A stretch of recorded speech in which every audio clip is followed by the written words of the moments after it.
And joining me now is Brigadier General in the Reserves, Amir Avivi, founder and chairman of the Israel Defense and Security Forum. Thank you for joining us in studio. My pleasure. So how would you say, we're on the second day of this ceasefire, how would you conclude the first day? How did it go? We saw a lot of images and videos on both sides with practically the entire world glued to their screens, certainly here in Israel. How would you conclude the first day? I think that when people saw the girls coming back, you see it with your eyes and you understand how important it is to bring all the hostages back. I think there is a huge excitement in Israel and happiness, but also people are worried. They see Hamas operatives, they see Hamas is still controlling the society in Gaza, and people ask what's next. And the good news I want to convey is that Israel is resolute to achieve all the goals of war, to bring back all the hostages, but also to eradicate Hamas as a governmental and military entity and create a reality in Gaza that never again there will be a terror army in Gaza. I've just come from a meeting with the Minister of Defense, with the leadership of IDSF, very long meeting. I was very happy for what I heard from the Minister of Defense and the fact that it's crystal clear that Israel needs to win decisively this war. And winning the war is bringing the hostages, but also eradicating Hamas and making sure that Israel and the South is safe for generations to come.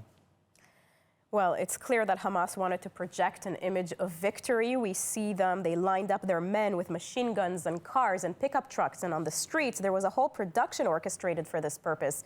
What do you make of this, and do you think the world buys it?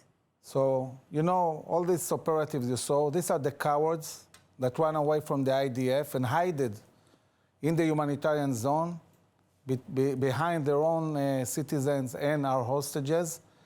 You saw how clean the uniforms were. These were not guys who fought anywhere, okay? So they can do Bollywood productions and everything, but the reality is that Hamas has been hit very, very hard. Tens of thousands of Hamas operatives were killed and injured. The IDF, in every single encounter, won decisively every battle.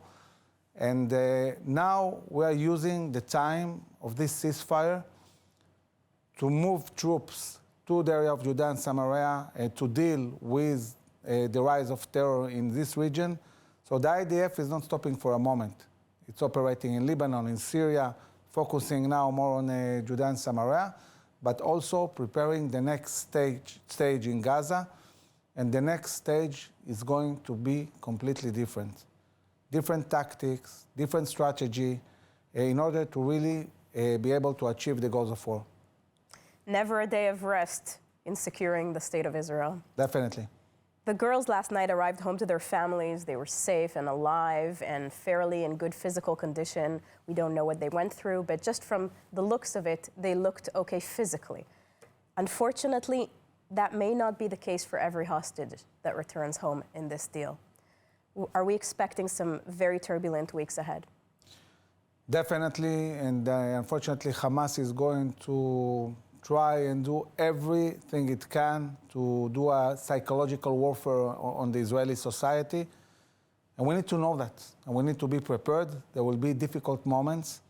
We don't know if Hamas will really go through the whole first stage. We are hoping it will.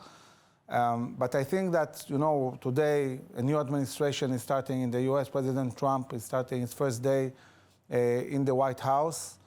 And I'm very confident that he will give Israel all the support Israel needs in order to really achieve our ability to bring back the hostages and win this war. So for us, it's a very, very important day today. Absolutely.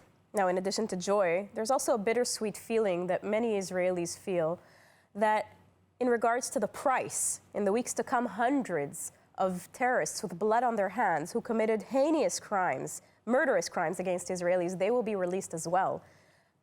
You know, and may go back to committing the exact same crimes again. What are your thoughts about this price?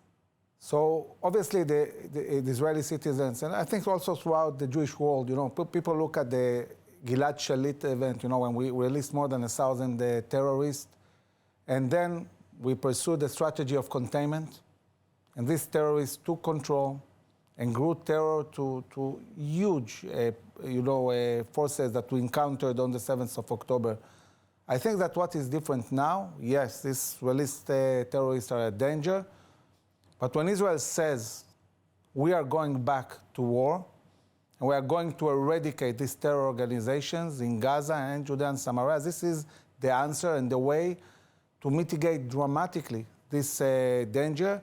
Yes, we are experiencing a kind of setback. We have done a lot to promote the goal of eradicating Hamas as a military entity. We'll experience some setback in the coming months, but as long as we go back fighting and finishing the job, it will be a momentarily setback and not something that will have long-term repercussions. So it's just about really pursuing the goals of war and winning on all fronts. Do you believe that with this deal, a precedent was set to basically kidnap people of all sorts and ages and nationalities? Is there an incentive for terrorists to do this now? Well, if we eradicate Hamas, in the long term, no. If we don't do the job, and it's all about just us giving so many terrorists to get our hostages, definitely there will be more kidnaps.